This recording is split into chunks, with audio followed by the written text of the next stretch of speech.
A few months ago, Spain was plunged into darkness. Literally, a massive blackout left the entire country without power for hours. In some areas, it lasted almost an entire day. The reason, technicalities aside, the power grid was too dependent on renewables. And not surprisingly, this reignited a debate that many in Europe thought was dead and buried. Is it time to bring back nuclear energy? Pay attention, because even Germany, yes, the same country that shut down its last nuclear reactor, despite the fact it was in perfect condition in 2023, is now starting to make headlines like this.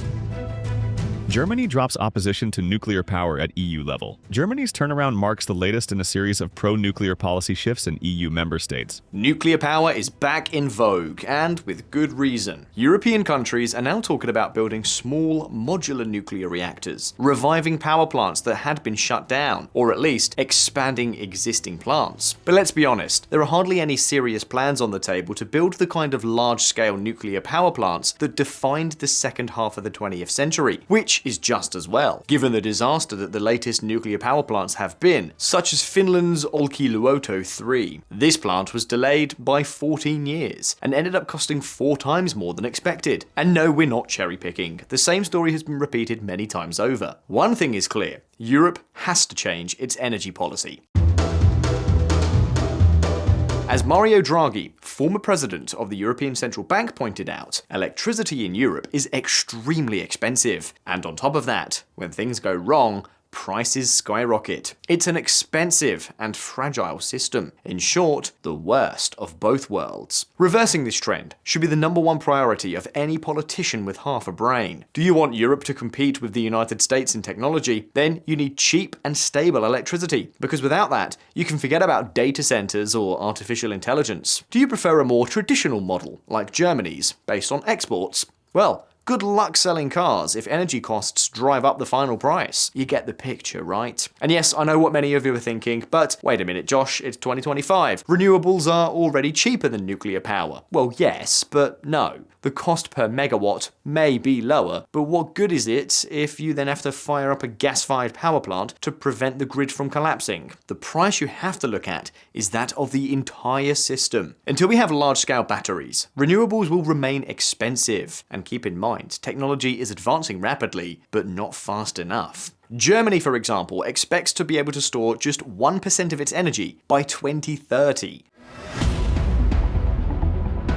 Meanwhile, the closure of nuclear power plants in Germany has taken its toll. Literally. Electricity prices have risen. Not much at first, 1 or 2 euros per megawatt, but now prices are much more dependent on gas. And what happens when gas prices skyrocket? Exactly, bills go through the roof. That's exactly what happened after the outbreak of war in Ukraine. If the graph in this scientific article continued for a couple more years, believe me, the peak would be much, much higher.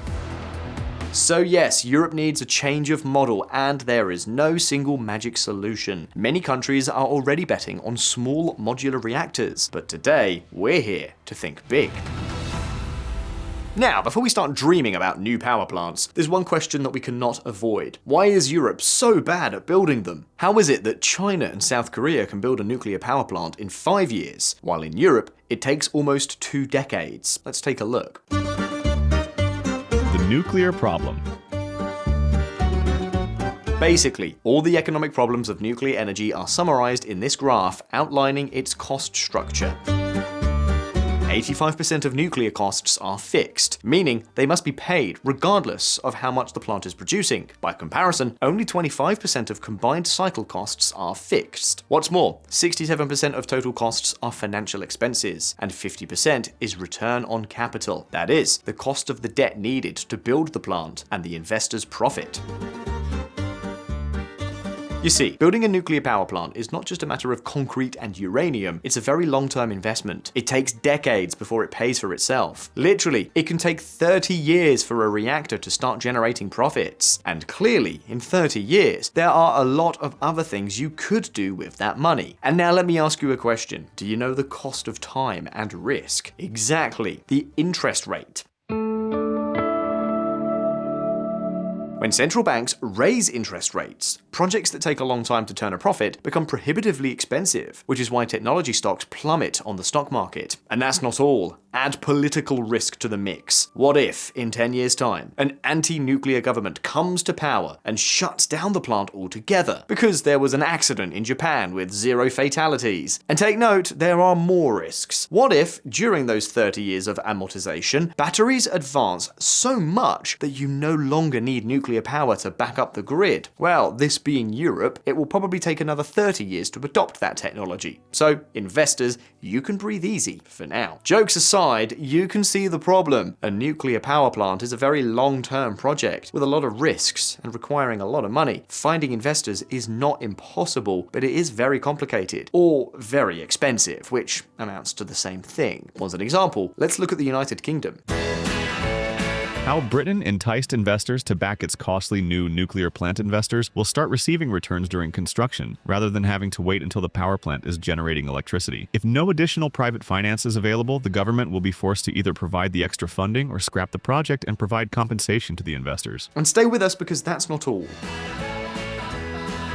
To attract investment, the British government has started charging an extra tax on all consumers' electricity bill, just as countries such as Spain did when renewables were still in their infancy. Do you understand the problem now? Well, hold on, because there's still the elephant in the room. There's a key concept in economics: learning curves. The first time you build a nuclear power plant, well, it's normal to fall behind schedule and have cost overruns. But as you build more, you learn more efficient ways to build. Well, with nuclear power, the opposite is true. Each plant is more expensive than the last. And here's the thing. This scientific paper analyzes the case of France in the 1970s and 1980s, which was, by far, the country that invested the most and the best in nuclear power plants. In other words, if even France couldn't keep costs under control, there's no way the rest of Europe can. The nuclear renaissance in Europe is simply impossible, at least from an economic standpoint. But wait a minute, because this article doesn't have the last word. Take a look at the following chart.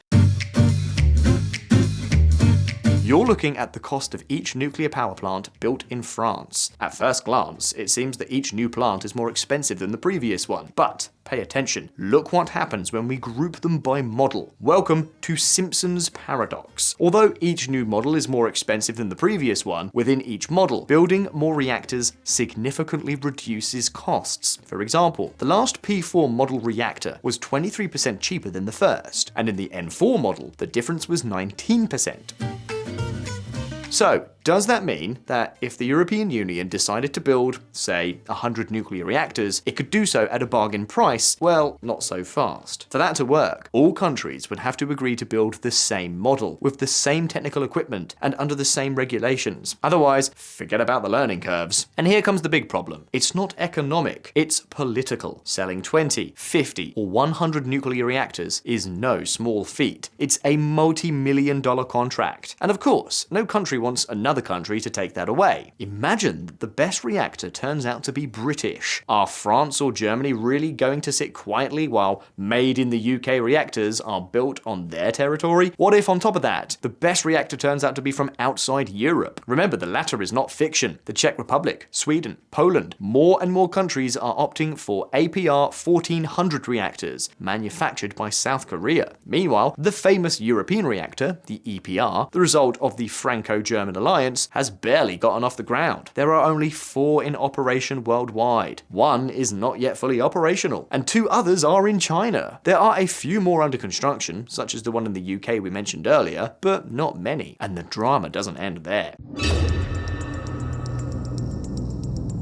Imagine that, miraculously, Europe agrees and commits to a single model. Even so, the European EPRs took 30% longer to build than the same reactors in China. And you know what they say, in nuclear energy, time is money. Literally, the longer the construction takes, the more the cost skyrockets.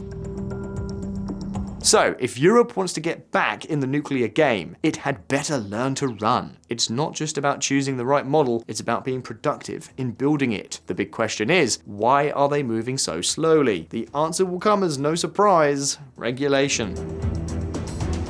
What you see here is a banana. Yes, a seemingly harmless fruit, but only because you haven't read the UK's nuclear regulations. A banana emits about 0.0000001 sieverts of radiation, 1/10 of a microsievert, a tiny figure, ridiculous. But do you know what? The British authorities forced the redesign of a nuclear reactor, which was already under construction, to reduce radiation emissions by that same amount, the same amount emitted by a banana. This is no joke. It really happened. And there are tons of cases like this one. Literally, regulations that turn a nuclear power plant into an impossible bureaucratic Sudoku puzzle. The British government has published its own report, in collaboration with the Ministry of Defence, no less, detailing all the bureaucratic tangles that are holding back nuclear energy in their country. And no doubts that if Brussels did something similar, the conclusions would be just as discouraging. The worst thing is that many of these regulations serve no purpose. That reactor that had to be redesigned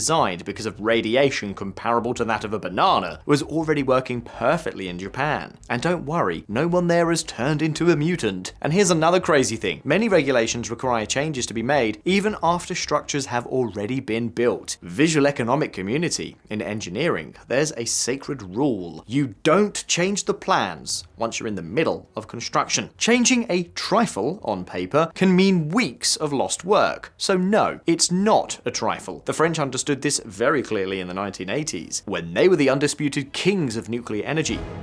Whenever an engineer had an interesting or even genius improvement idea, we said, okay, put it on file. This will be for the next series, but right now we change nothing. Okay, it's true that regulation is often the perfect scapegoat. Is Europe doing something wrong? It must be the fault of the bureaucrats in Brussels. Well, what can I say? All the evidence points in that direction. But take note, this is not just about Europe. The same thing is happening in the United States, to the letter. According to one study, the indirect costs caused by regulation are by far the main reason why American nuclear power plants take so long to build and cost as much as European ones. The biggest expense? It's not concrete or uranium, it's salaries for civil servants, office workers, and consultants who spend their time reviewing mountains of paperwork. And it's not just that study. Another OECD report comes to the same conclusion and drops a bombshell. In Europe, the burden of these indirect costs continues to grow. In 2006, they accounted for 1/6 of the total, but in 2019, they were already more than half. More than 50% of the budget goes to bureaucracy. It's crazy. And the worst thing is that they don't add any real value. South Korean power plants, for example, are no more dangerous. Their workers are no less protected, and yet their costs are much lower. But the problems don't end there. Regulations also require that everything be built with nuclear-grade materials. What does that mean? It means that not just any screw or bag of cement will do. Everything must have a certificate, a sticker certifying the quality of the material. Problem, these nuclear-grade materials are much more expensive, even though in many cases they are identical to those used in other industries. The difference is in the sticker. And as you can imagine, getting that sticker is a long, expensive, and frustrating bureaucratic process. The result, very few companies are willing to get involved in that mess. Competition, almost non-existent. But pay attention, because the big problem isn't just the price. Yes, it's very annoying, but we already told you that the materials are only a fraction of the total cost. No, the real drama is something else. There are so few companies in this market that bottlenecks are created everywhere. If you depend on one single company for something as basic as reinforced concrete and that company fails, the entire project is delayed. What if it goes bankrupt? Well, good luck finding a replacement. Keep in mind, this is not an isolated case. Europe has hardly built any reactors for decades. The result, the supply chain is in tatters. There are almost no specialized companies left, nor engineers with real experience in the sector. And it turns out this could well be the real Achilles heel of Europe's nuclear renaissance. Because it doesn't matter how much money you put on the table. Without materials, without suppliers, and without people who know what they're doing, that dream of returning to large nuclear power plants remains just that, a dream. In recent years, nuclear energy has come back into fashion. Even Germany is starting to timidly reopen the debate. That said, the idea of reopening old plants isn't even on the table. But let's be honest, there aren't many signs that Europe is ready to start building large-scale nuclear plants again. There's no political will, and even if there were, a mountain of problems would have to be solved first to prevent these plants from becoming a bottomless pit of public money. That's why everything points to Europe opting for small modular reactors. Are they the perfect replacement for the traditional mega power plants? Well, seeing how China and South Korea continue to build on a large scale as if nothing had happened, probably not. They are the second best option. And what can I say? Making traditional nuclear power profitable in Europe is such an enormous challenge that perhaps the most sensible thing to do is to stop dreaming and go for the easy option: modular models, which are mass-produced, easy to install, and have decades and decades of regulation behind them. But now that we got on this far, it's your turn. Do you think we'll see European countries building giant power plants again? What should be the #1 priority to make them profitable? Does it make sense to bet big on nuclear power? Or do you think batteries will make it obsolete? You can leave your answers in the comments. Don't forget that here on Visualeconomik, we release new videos every week. So subscribe if you haven't already to make sure you don't miss any of our upcoming episodes. If you like this video, give it a like, and I'll see you in the next one. Take care. See you next time.